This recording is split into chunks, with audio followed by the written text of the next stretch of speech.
안녕하세요. 제가 지금 잠깐 눈을 감고 있었는데요. 저기 햇빛을 쳐다보면서 살며시 눈을 감고 있었거든요. 왜 그러냐면 눈이 피로할 때 그렇게 해를 향해서 눈을 감고 눈에 햇살을 쬐어주면 눈의 피로가 풀립니다. 이 안구 안에 혈액순환이 좋아지면서 뭐랄까 안과에 가서 자외선을 쬐는 그런 치료를 받은 것 같은 그런 효과가 나타나거든요.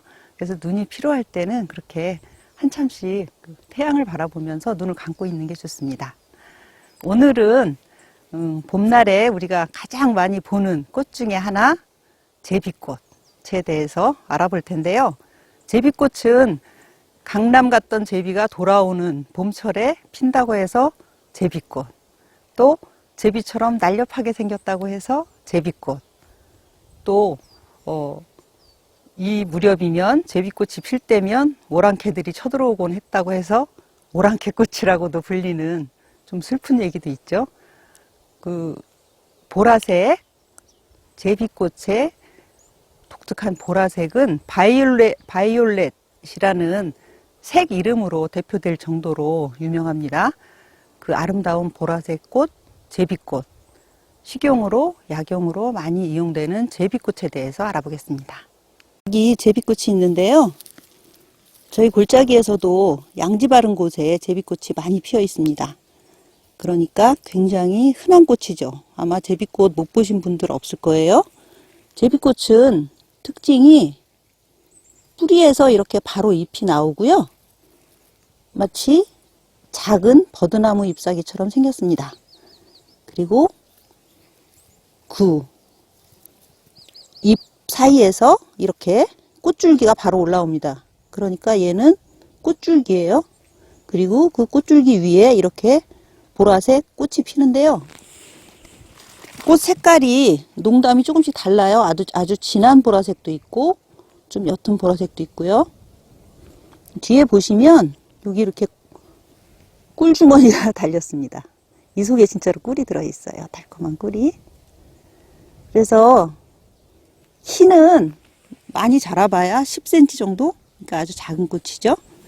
그리고 이것이 이제 이 사이에 꽃이 지고 나서 종자가 이렇게 십자 모양으로 세 개로 갈라져서 그 안에 종자가 맺힙니다. 그런데 이 꽃은 한방에서 자화지정이라고 불렀습니다. 자화지정은 정이 못이죠. 그러니까 못처럼 생긴 줄기 위에 자화, 보라색 꽃이 핀다 해서 자화지정이라고 불렀는데요. 신장과 간에 좋다라고 옛날부터 약으로 썼습니다. 17세기에 중국 청나라에서 편찬한 본초 비요에는 청열과 해독에 좋은 약재다 그렇게 나와 있거든요. 청열과 해독이란 열을 내리고 독을 푼다는 뜻인데 종기, 부스럼, 전염성 열병 그리고 나병 치료에 썼습니다. 그러니까 항생제가 없던 시절에 세균성 질환에 대응하던 귀한 약이었습니다. 이렇게 작은 꽃이고는 뿌리가 꽤 크죠? 뿌리에도 약성이 있고요. 전초를 약으로 썼습니다. 성분은 이 꽃하고 뿌리에 다량의 사포닌이 포함되어 있고요. 소량의 알칼로이드, 그리고 꽃과 잎에는 정유 성분이 들어 있습니다. 그 밖에 플라보노이드, 비타민 C, 살리실산 등의 성분이 포함되어 있습니다.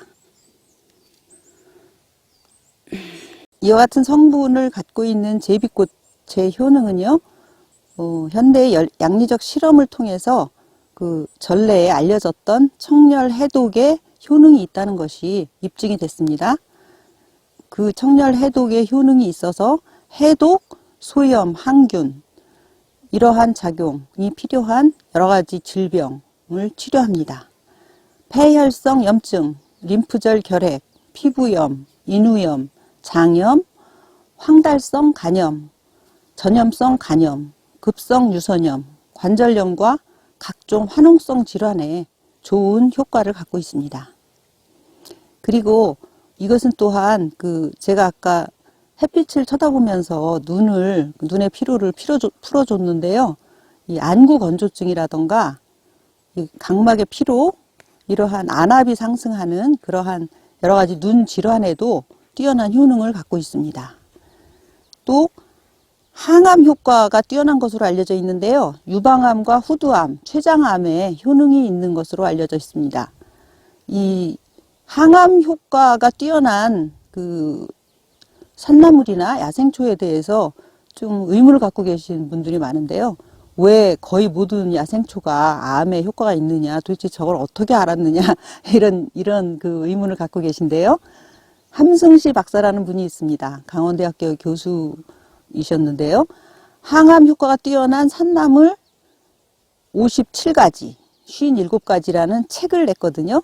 이 책에 보면 이분이 전래의 방법, 그러니까 풀을 다려 먹거나 술이나 효소를 담아서 유효 성분을 섭취하는 방법으로 암 환자들을 치료한 사례, 이러한 사례에 대해서 항암 효과를 확인한 기록을 이 책에다가 썼습니다. 그래서 많은 분들이 이 책을 보면서 어떤 산나물이 어떤 암에 효과가 있는지를 알게 되거든요. 이 책을 참고하시기 바랍니다. 제비꽃은 식용으로 많이 먹는데요. 꽃이나 어린 잎은 나물, 그리고 샐러드, 비빔밥 이런 걸 해 먹고요. 저희도 굉장히 많이 먹거든요. 맛있습니다.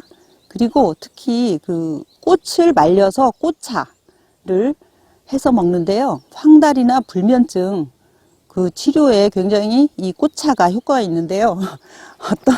어떤 분들은 이 제비꽃 꽃차를 마시면 다른 세상에 간 것 같다, 이런 얘기도 하거든요. 그 다른 세상이란 천국이죠.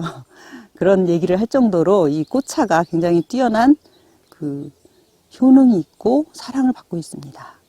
그리고 약용으로 복용할 때는 전래의 처방대로 달여서 먹거나 아니면 부스럼이나 종기 타박상에는 생풀을 찧어서 바릅니다. 그러면 통증이나 염증을 없애주는 효과가 있고요. 그리고 술이나 효소를 담아서 꾸준히 복용하면 여러 가지 질병에 효과가 있습니다. 사실 이 제비꽃이 염증, 항균 이런 데에 효과가 있다는 것을 옛날서부터 알았는데, 그러니까 항생제 대신 썼던 건데요. 항생제는 소화기관에 부담을 주고 또 내성이 생기는 그런 부작용이 있죠. 그런데 이러한 풀들은 그러한 부작용이 없고 우리 몸의 자연 치유 체계를 돕기 때문에 항생제가 비록 많은 목숨을 구했지만 이러한 풀들을 먹는 것이 항생제보다 좋을 때도 있다. 이러한 것을 꼭 알아두시기 바랍니다. 그런데 제비꽃은, 우리가 알고 있는 제비꽃은 보통 이 바이올렛, 이 보라색 제비꽃인데요. 이거 말고도 종류가 굉장히 많습니다. 전 세계적으로는 850가지, 국내에만 40여 종이 있는 걸로 알려져 있거든요. 저도 제비꽃의 족보를 연구하기 위해서 굉장히 산을 많이 돌아다녔는데 우리 골짜기에서도 한 5-6가지의 제비꽃을 제가 발견을 했거든요. 봄에 제일 먼저 꽃을 피우는 둥근털 제비꽃, 3월 중순경이면 꽃을 피웁니다. 그리고 잎이 갈라져 있는, 그리고 흰색 꽃이 피는 남산 제비꽃, 그리고 잎 모양이 독특한 알록달록한 둥근 잎을 가지고 있는 알록제비꽃, 그리고 제비꽃이라는 말이 무색하게 노란색 꽃을 피우는 노랑제비꽃이 있습니다. 그리고 가장 늦게 5월 달에 꽃을 피는 제비꽃 치고는 굉장히 키가 큰 거의 30cm에 달하는 졸방제비꽃도 있고요. 그리고 우리가 흔히 그 종지나물이라고 부르는 제비꽃 종류가 있습니다. 이거는 미국 제비꽃이라고도 하는데요. 외래종이죠. 이것은 굉장히 그 포기가 커서 이렇게 둥글게 그 여러 포기가 같이 모여나는데, 종지나물 같은 경우는 나물로 먹기 좋습니다. 그리고 정원에 많이 그 심어서 꽃을 보기 위해서 관상용으로 키우시기도 하고요.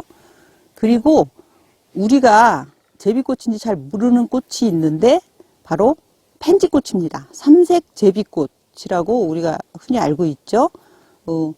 도로가에 관상용으로 이렇게 쭉 피어 있는 펜지꽃, 이것도 제비꽃 종류입니다.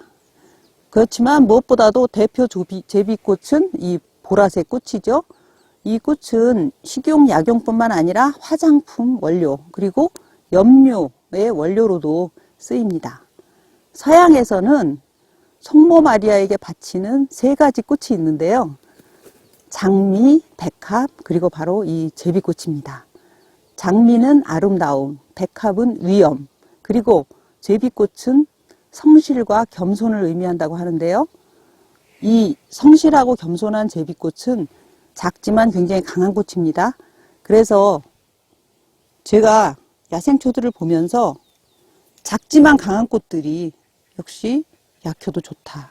그래서 깨끗한 곳에 나는 제비꽃을 보시거든 캐어다가 식용으로, 약용으로 많이 활용해 보시기 바랍니다.